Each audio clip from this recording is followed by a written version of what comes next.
gentlemen. My name is Sasha. I'm the Director of Executive Communications at His Excellency Mohammed Al-Sharafa's office. First of all, I would like to thank you all for being here at the atrium to what I would like to call the fun part of ADFW. After the stunning, of course, and the most amazing opening ceremony I've witnessed in a couple of years, don't you agree? It was fantastic, and the drone show, the Falcon. Fireworks are dead. Yeah, it's all about drones. Very true, very true. With me, I'd like to welcome on stage is Casper and Sasha Kiletsky, co-founders of Creator Ventures, an early-stage venture capital firm focusing on companies advancing how humans interact.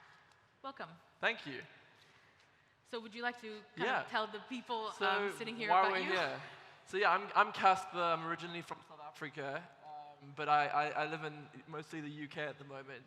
And I built an audience over the last 10 years on YouTube to over 7 million subscribers, and then also did Twitter, Instagram, and so on. And along the way, discovered that 90% of the revenue that creators make was through brand collaborations. So co-founded a company called Influencercom that connects brands and creators at scale. And that was about 5 years ago, which then led me into venture capital with Sasha, my partner, and also happens to be my cousin. So very excited to be here today. Yeah, perfect. I'm Sasha. Casper and I, as you mentioned, are cousins. I was working in private equity at a firm called Bridgepoint. It's like 30 billion AUM, kind of large cap and growth investor. We started investing together in 2019 alongside a syndicate, other social media creators, celebrities, athletes, kind of people with large followings. And we shared all our deal flow with them free of charge. We just invested with them. That was what we get out of it. We did that as a side gig for a few years. We got some good returns. We invested in some great companies. And then we've now raised a fund, which we closed in March of this year, to invest in consumer internet businesses.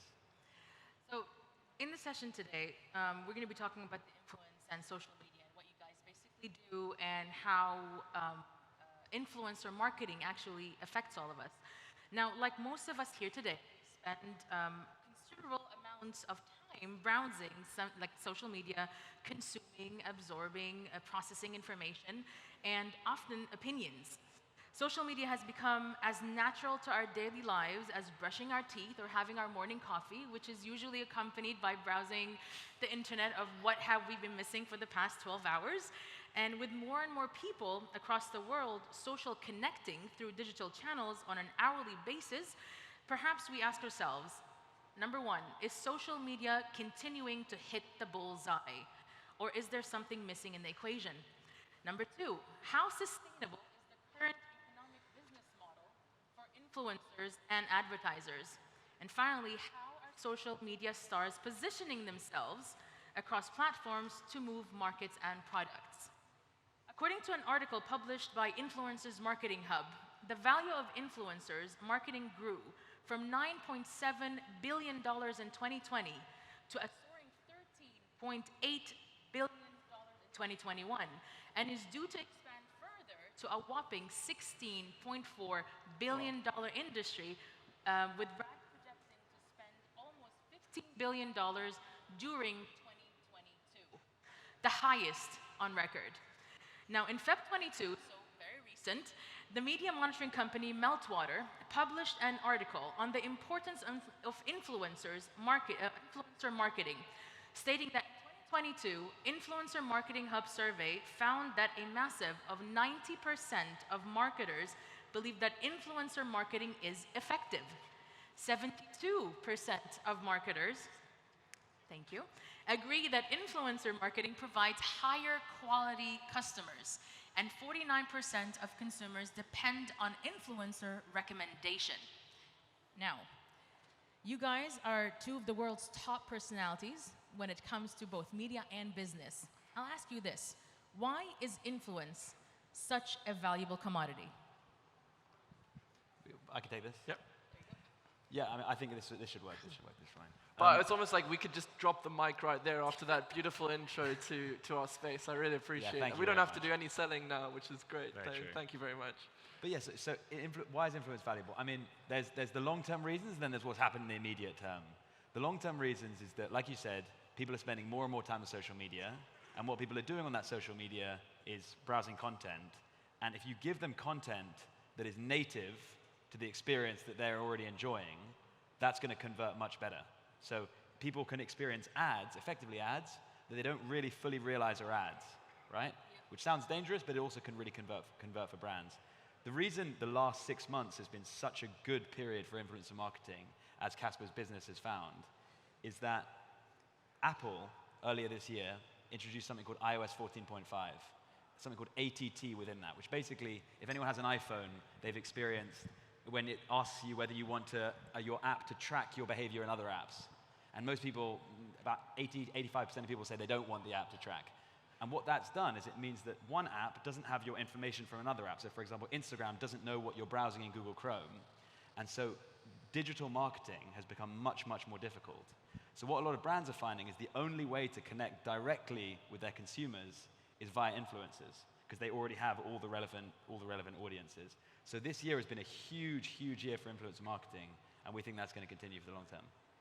You told me backstage that you are kind of like delving a little bit wider on the Influencer.com platform, basically going into different markets and whatnot. So can you kind of walk us through that? So you know, I started the company with a guy called Ben Jeffries. We were in our early 20s when we started it. Yeah, we knew that this was happening because as young people, you kind of see everyone you know who, how they're consuming content and how the next generation will consume content. So in the beginning, it was very difficult to convince brands to do this because, at the time they had their budgets and it would be an afterthought. It would be something like, if they had extra PR budget at the end of the year, they might come to us. Now it's become a line item on the media plan. And as you said, 90% of marketers see it as a value add, especially since this iOS change. So yeah, we work with tourism boards in the region, which has been incredible. We sent 300 creators to STA, Saudi Tourism Authority, over the last year, and stuff like that has been huge for us. And yeah, it's just interesting to see how, it's not only brands that you would expect, like your social first brands that are doing it, it's also just your more mainstream companies as well who are now doing it. So it's finally mainstream, which is very exciting. You touch base a little bit on it, but from what you're saying is that we're looking at a learning curve with the entire market, because as you said, we don't usually put a social media influencer budget within the marketing communication plan. That's the pain of my existence personally when it comes to budgeting. But right now the learning curve, and how do you see that kind of expanding across the regions that you're with? Is it still a small amount that is directed to influencers, or is it kind of like taking over that marketing communication budget? So it's becoming huge. In the US, it's already basically there. And then the UK is probably about 3 years behind, and then the rest of the world is behind the UK. But I think what we're seeing is influencers aren't only being used these days just to reach their audience as a platform. So for example, this iOS issue, it's hard to reach an audience, right? So you can use influencers to reach that audience. But what brands are also realizing is that influencers also have a higher brand recall. So when you see a creator within a piece of content, that people are remembering that content. And so they're using creators within the wider marketing mix. So you're seeing creators on billboards, you're seeing them within movies, you're seeing them everywhere. And as that happens, it closes the gap between traditional celebrities and influencers. And so yeah, we no longer distinguish. So for example, we're doing a campaign right now, and we work with Google Pixel on that, and they're a big client of ours. We're working with people like Mason Mount, who's playing football at a high level, and we're working with the creator, and they're in the same advert, and they no longer even look at each other at different levels. They almost like it's quite funny how some of the footballers are big fans of creators, and they get excited when they're in the same room. So it's been very interesting to see from this side of the table, because I originally was a creator, and now on the business side, it's been fascinating. So on that note, so how do you see the new business model of content evolving the traditional methods of communications and marketing, and how are influencers seen as key to the success of the new era?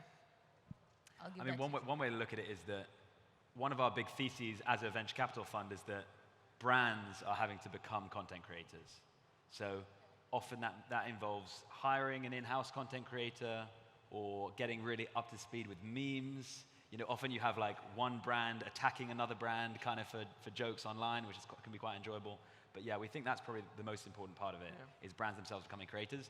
And part of that process, just like a content creator grows up with their friends and makes content with their friends, we think brands have to start working with collaborated groups of creators that they pay to engage with. So yeah, I mean, I don't know if you guys have ever flown with Ryanair. Do you know the low-cost Irish? Has anyone flown with Ryanair? One or two. Okay, it's a really boring, horrible brand, right? I mean, they're the airline that started to say they were going to charge people to use the toilets. Yeah, so the horrible airline, but they've used social media to become a really kind of a looked up to brand by a lot of Gen Z, because they're just so funny. They're so self-deprecating, and they're constantly in the conversation. And that's a great example. So if you have TikTok, or if your children have TikTok, take their phone and follow Ryanair, and you'll see what I'm talking about. All right. So I'll go a little bit into the economic side. So a little bit of serious talk when it comes to these. So what does it take to break through the clutter from economic and financial influencers? There we go. So I mean, I think it's not so different from all creators. They have to follow what I call the 3 C's, which I heard someone talk about the 3 C's yesterday, but this is my 3 C's. So it's a consistency, creativity, and collaboration. So you gotta upload at a consistent level, at a consistent pace.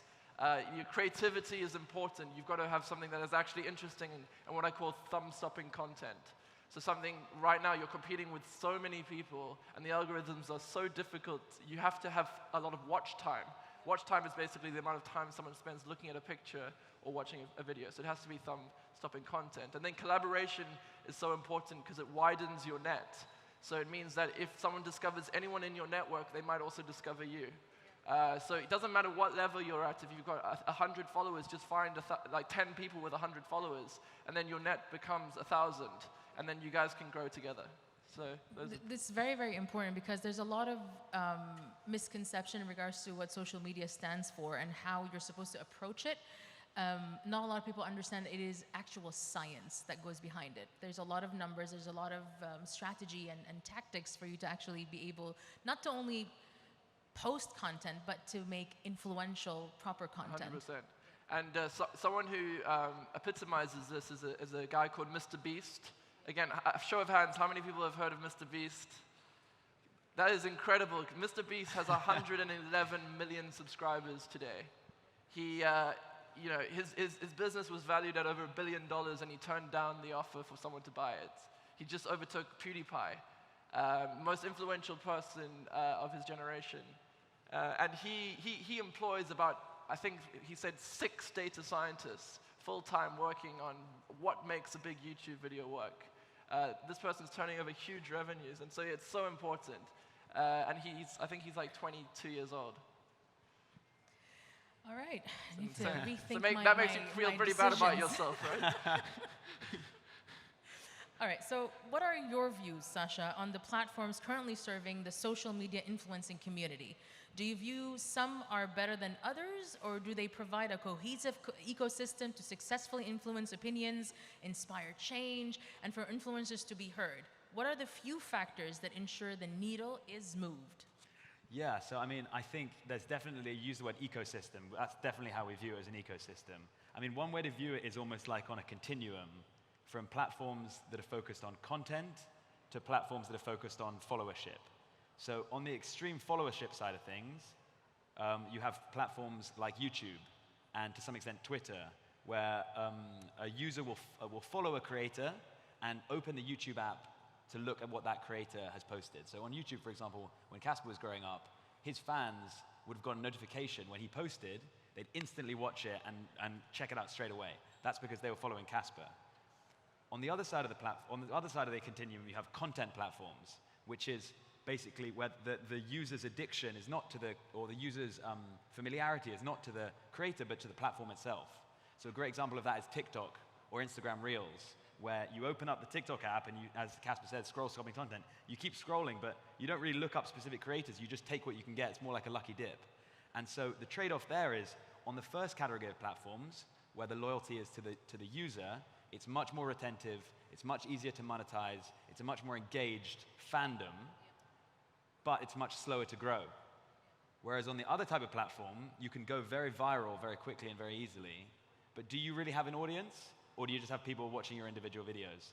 So what we like to recommend to creators is to start with TikTok, start with Instagram Reels, start with some of these viral platforms, and then slowly start to bring your audience, and this applies to brands as well, but slowly start to bring your audience into those more retentive platforms like Twitter, like Instagram, and like YouTube.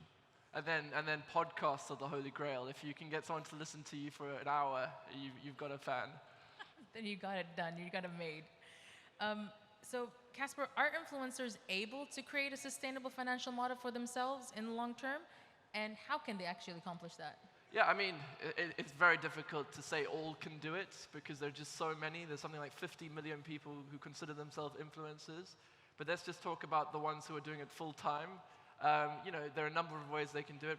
One way, which is still the most popular, is brand collaboration.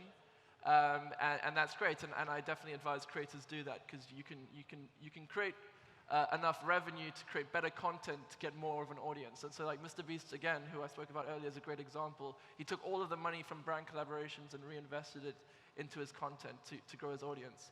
But you can also launch a business. I think there's no better entrepreneur than someone, firstly, who's dynamic enough to start a channel that does well. But then they also have an audience of consumers who might purchase whatever it is that they're selling. So that's something that they can do. I recommend, though, that they don't build products just using their own name, because obviously you're only as relevant as your own name. So if you can build a product that people can discover beyond you and you can promote it, that's really good. Personally, I've built B2B companies, and that's been quite different. We did a study that I think about 60% of influencers created fashion and beauty type companies, and only 5% were doing B2B. And the good thing about B2B for influencers is like most people don't get the opportunity to sit in front of this sort of audience who can be incredibly instrumental in helping my business grow. And so as a creator, I'm welcome to these sorts of events, so it makes sense actually that B2B can work. So yeah, those are some things I definitely advise people to do. To work with brands, but also build up your own revenue streams. And then going forward, there's also an opportunity to have paywalled content. There's a number of platforms, including Patreon, where you can monetize directly your followers, and you only need 1,000 fans to make a really good living.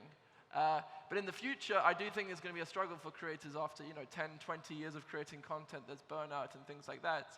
But I also think that they'll be able to work for either other creators who need editors and videographers and creators to work for them, or they could work for brands who need to start creating content as creators. All right, so not looking at the future, how can you tell me how the business model of influence has changed in the past 5 years? Yeah, I mean, it's similar to what Casper was saying. So creators, the business model has basically been created in the last 5 years, really. I mean, 5 years ago, there was a few brand deals happening here and there, but really it's become really professionalized. Yeah. And now there's a scale campaigns taking place. There's influencers starting business of their own, which we often like to invest in. So yeah, I would say it's kind of, there wasn't really an industry then, and there is an industry now. It's quite funny. My lovely grandmother used to not take what I did very seriously, and asked me when I was going to get a real job. And I was invited to Buckingham Palace to meet the Queen, and that's when she finally took it seriously. So I think what I'm saying with that is, within the last 5 years, institutions, governments, brands, everyone's now taking it seriously. And so if you ever get chatted up at a bar and someone asks you what you do and you say you're a creator, they no longer laugh. So that's really what's Actually, changed. Lego did a survey of children, and they asked them, I think they quite consistently asked them what their favorite job to be when they grow up would be. And it's been astronaut for about 20 years straight. And I think 2 years ago was the first time that YouTuber overtook and took the #1 spot. Which I don't think is a good thing, by the way. I would rather people want to be astronauts. It's a very, very fine line, I would say, because it's important to kind of look at content creation, not from a trend standpoint.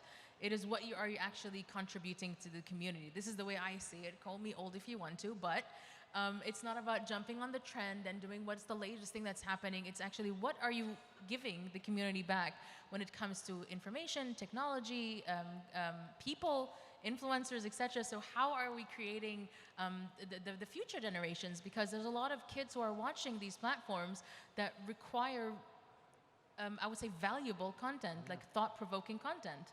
Yeah, for sure. So that's your favorite subject right now we're going to be talking about is chatbots. Chatbots, how dangerous are they in influencing minds?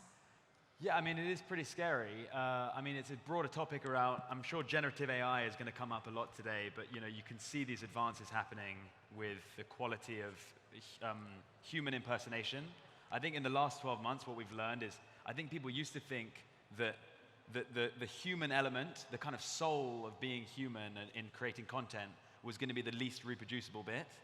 But I think what's happened with GPT-3 and other platforms mean that it is becoming much easier than we thought to basically very well impersonate human writing and even drawing and photos. So I think it's too early to tell exactly what the dangers are going to be. But I think when it comes to both regulators and brands and even people using social media themselves, I think the best option is just be very careful about how you use your phone and how you use AI. And just when you're texting somebody, just keep in the back of your mind there might actually be AI talking to you. All right, on that fearful note, any last words you would like to give our audience before we release them from their chairs? Just thank you so much. This has been an incredible week for us so far. The beautiful stage is something stunning, definitely. Something to talk You should take a selfie. Yeah. Oh, sorry. That's what you were trying to prompt. I'd love to take a selfie, please. All right, so before we do take the selfie, again, thank you all for being here. My name is Sasha, and it was an absolute pleasure. So everyone, I need you to smile because he needs to take the selfie. If that's okay. And come to me afterwards if you need me to blow your face out or something. There we go. Good. Awesome. Thank you. Thank you all. Thank you.